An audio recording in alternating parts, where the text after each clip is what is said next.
આગળ વાત કરીએ નલ સે જલ યોજનામાં કૌભાંડ થયાનો સ્વીકાર થયો છે। ભાજપના ધારાસભ્યે જાહેર મંચ પરથી આ સ્વીકાર્યું છે। છોટાઉદેપુરમાં નલ સે જલ યોજના ફેલ ગઈ છે। જયંતિ રાઠવાએ આ વાત કરી છે। કોન્ટ્રાક્ટરો અને અધિકારીઓની મિલીભગત છે। જયંતિ રાઠવાએ આ વાત કરી છે।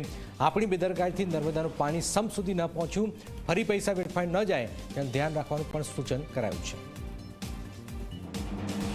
આપણે બધાએ એમાં ધ્યાન ન આપવાના કારણે બહારથી આવેલા સૌરાષ્ટ્ર વિસ્તારમાંથી આવેલા કોન્ટ્રાક્ટરો પાસેથી માન્ય સરપંચીઓએ અન્ય પદાધિકારીઓએ પૈસા લઈ લીધા। આપણે વાસ્મોની પાઇપલાઇનો ગામની અંદર વ્યવસ્થિત રીતે